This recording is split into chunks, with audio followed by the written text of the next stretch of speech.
It's your bandito Carlitos coming at you with obviously a different type of video. Recently, one of my favorite YouTube channels, The Modern Martial Artist, announced that he was retiring due to some mental health concerns and issues running the channel. And I wanted to talk about my own issues with mental health and my channel.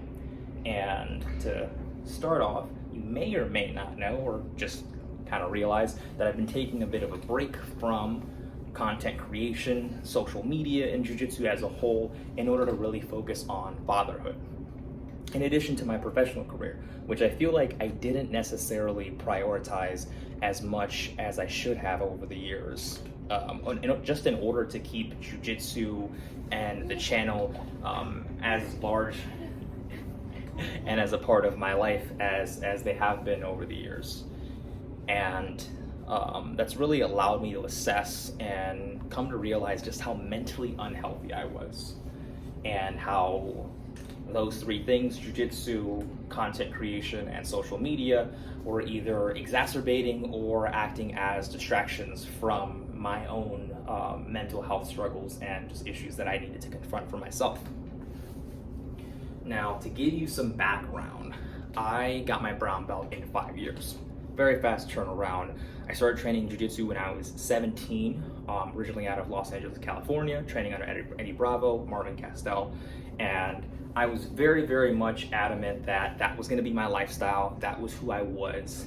And in 2019, just before the pandemic hit, I moved from California to Minnesota in order to pursue financial stability.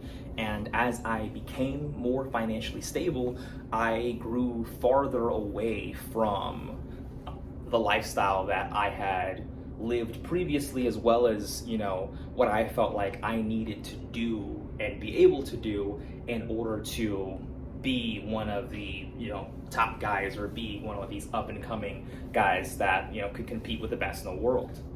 And over time, I had kind of grown to realize that what I had then and the things that I had grown to appreciate, what I had built, was more important to me than pursuing jiu-jitsu competition goals and pursuing that lifestyle. So I closed the door on that chapter of my life, and I felt a sense of, lack of identity, almost kind of felt a sense of being lost. When I started the channel, I told myself that, hey, this is my way of staying connected to the sport that I used to, aspire to be a part of. And this could be something that's really good for me, something that's really healthy for me, something that can help me, make this situation into a positive.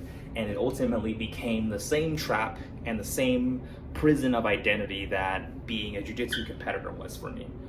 So, yeah, not good. But when I started the channel, to give you some more context around like where this all came from, I started the channel when I was living in Colorado, and I was on Instagram. I was teaching privates at the time. I was still trying to train consistently and doing essentially what I was doing back in LA, just in a little bit different way. But there was this match announced, John Combs versus Quentin Rosenzweig. And at the time, John Combs was somebody that I was seeing on the come up. He was guillotining everybody, and he was training with guys that I knew, guys that I used to train with, like guys like Keith Ricorian, other 10P guys. And he was somebody that I was definitely on my radar, and somebody that I knew was very, very legit. And then you had Quentin Rosenzweig. Quentin Rosenzweig was a guy that I knew Quentin when he was a weird ankle lock guy from a gym you had never heard of. When he was competing on EBI, me and Marvin Castell rolled with him. I remember he ankle locked me from 50-50, lateral. Oh, brutal, terrible. But yeah, he was just kind of this weird leg locker guy that I had known. And over the pandemic, this motherfucker was getting strong and lean and just becoming a machine physically. And I had been following him. I've been seeing what he'd been doing. He'd been training consistently, and he was getting really into all of these very obscure, very weird and niche leg attacks. And I was watching him, and I was just like, God damn, like the strength and then the creativity, he's gonna be a problem for somebody. then pretty quickly afterwards, he beat the current catch wrestling, I want to say national champion or whatever, CACC, whatever that stands for. He beat Curran Jacobs, he beat that guy, he became the catch wrestling champion, and this match was announced under catch wrestling rules. I was losing my shit when I tell you that I saw this match come up. And it seemed like no one gave a fuck.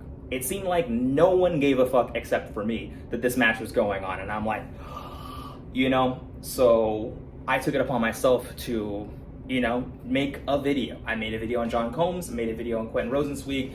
At this point, I didn't do voiceover. I just put together essentially what was a highlight, and I wrote this little article blurb underneath the Instagram post, and that was it. That was it at the time, but it was the start of the channel, and I was very much inspired by guys like Jack Slack and Jeff Chan, who in MMA did these kind of like showcase pieces on individual fighters, and you know, really kind of went in depth on what they did from a technical perspective and kind of gave you like a more grounded and more achievable or attainable sense of like the techniques and strategies that they employed.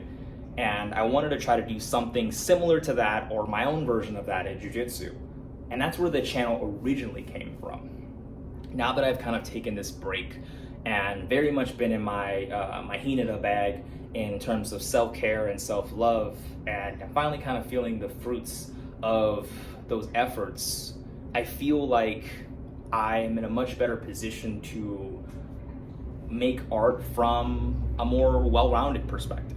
And yeah, I wanted to make this video to kind of talk about my experience, talk a little bit about myself in terms of background, and then also make it very clear that the channel's gonna look a little bit different. I'm not super sure what that means or entails, but it definitely means that I'm gonna be making different types of content. You know, shit that I felt like I was too afraid to make, or things that I felt like, you know, no one would care about, that I just want to talk about, that I think, you know, are interesting, and really trying to just be creative and a lot more free with how I make videos, the formats, what I try to do, and try to take more risks. So yeah, be on the lookout for different types of videos. I'm still gonna make breakdowns. We'll see what formats those take and what things I decide that I want to cover. I was always originally kind of wanting this channel to be a place where, you know, I would be talking and we would be looking and discussing and showcasing all those bad motherfuckers that no one is talking about right now.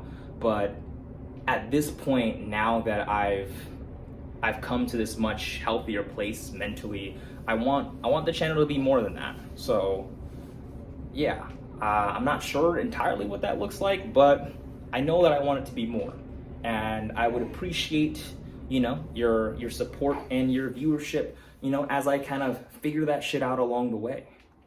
But yeah, that's what I wanted to take some time to talk about. As always, thank you for watching. I make these videos for the love of the game.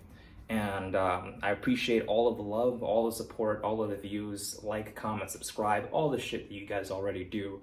So just a big thank you. I want to let you know that I have nothing but gratitude for the position that I'm in, just to be able to make art and content from the position that I am in. And I'm very excited to see where this goes and what shit looks like. So peace.